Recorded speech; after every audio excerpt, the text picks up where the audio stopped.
ಮಳೆಯ ಹರಿಸಿ ತಿಳಿಸೇ ಬಿಡುವೆ ಪ್ರೀತಿಯ. ಅಣ್ಣ ಬಾಯಿ ಮುಚ್ಚೆ. ಅಣ್ಣ ಅಂತೆ ಅಣ್ಣ. ಇಷ್ಟು ದಿವಸ ನಿನ್ನ ತವ್ರ ಮನೆ ಸಿರಿ ಅನ್ಕೊಂಡಿದ್ನಲ್ಲೇ, ಆದ್ರೆ ನೀನು ಸಿರಿಯಲ್ಲ, ಮಾರಿ, ಹೆಮ್ಮಾರಿ. ಯಾಕಣ್ಣ ಹಿಂಗ್ ಮಾತಾಡ್ತಿದ್ಯಾ? ಅಂತ ಕೆಲ್ಸ ನಾನು ಏನ್ ಮಾಡಿವ್ನಿ? ಆಹಾ, ಏನು ಮಾಡಿಲ್ವಾ? ಅಭಿನಯ ಇದನ್ನೆಲ್ಲ ಮಾಡಿದ್ದಂತ ಗೊತ್ತಿದ್ರು ಆ ಪೊಲೀಸರು ಬಂದು ನನ್ನ ಮಗನ ಎಳ್ಕೊಂಡು ಹೋಗಿ ಸ್ಟೇಷನ್ ಹಾಕೊಂಡು ರುಬ್ತಾ ಇದ್ರೆ ಬಾಯಿ ಮುಚ್ಕೊಂಡು ಕೈ ಕಟ್ಕೊಂಡು ನಿಂತಿದ್ದಲ್ಲ, ಅದು ತಪ್ಪಲ್ವಾ?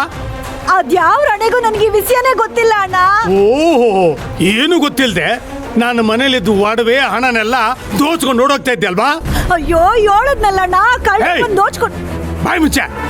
ಸಾಕು ನಿನ್ನ ನಾಟಕ. ತಪ್ಪು ಮಾಡ್ಬಿಟ್ಟೆ. ನಿಮ್ಮಂತ ವಿಷಯ ಸರ್ಪಗಳನ್ನ ನನ್ನ ಮನೇಲಿ ಇಟ್ಕೊಂಡು ನಾನು ದೊಡ್ಡ ತಪ್ಪು ಮಾಡ್ಬಿಟ್ಟೆ. ಯಾರ್ದೋ ಮಗುಗೆ ತಾಯಿ ಆಗ್ಬೇಕಾಗಿರೋಳನ್ನ ತಂದು ನನ್ನ ಮಗನಿಗೆ ಕಟ್ಟಕ್ ನೋಡ್ದಲ್ಲ, ಆವತ್ತೇ ನಿಮ್ಮನ್ನ ಕತ್ತಿಡ್ದು ಆಚೆ ತಳ್ಬೇಕಾಗಿತ್ತು. ಆದ್ರೂ ನಿಮ್ಮನ್ನ ಬಿಟ್ಟನಲ್ಲ, ಅದೇ ನನ್ನ ದೊಡ್ಡ ತಪ್ಪು. ಸಾಕ್ ಸುಮ್ಕಿರಣ. ಗೊತ್ತಿದ್ದು ಆ ಕೆಲಸ ಮಾಡಕ್ಕೆ ನಾನೇನ್ ಮನೆ ಹಳಿ ಅಲ್ಲ. ಆ ಕೀರ್ತಿ ವಿಷಯ ನಮ್ಮ ಅಪ್ಪನ ಹಣೆಗೂ ನನಗ್ ಗೊತ್ತಿರ್ಲಿಲ್ಲ ಅಣ್ಣ. ಏನೋ ದೊಡ್ಡ ಮನೆ ಸಂಬಂಧ ನಮ್ಮ ಅಣ್ಣನ ಕಷ್ಟಕ್ಕೆ ಆಯ್ತಾರೆ ಅನ್ನೋ ಒಂದೇ ಒಂದು ಕಾರಣಕ್ಕೆ ಆ ಸಂಬಂಧ ನೋಡ್ದೆ ಆಟೆಯ. ಅವ್ರ ಕಡೆಯಿಂದ ನಿನಗೆ 7 ಲಕ್ಷ ದುಡ್ಡು ಕೊಡಿಸ್ದೆ. ನಾನ್ ದುಡ್ಡು ಕಾಸಿಗೆ ಆಸೆ ಪಡೋಳಾಗಿದ್ರೆ ಆ ದುಡ್ಡನ್ನೆಲ್ಲ ನಾನೇ ಲಪ್ಟಾಯಿಸ್ಬೋದಿತ್ತು ತಾನೆ. ಅದನ್ ಬಿಟ್ಟು ನಿನಗೆ ಯಾಕೆ ಕೊಡಿಸ್ತಿದ್ದೆ ಹೇಳು?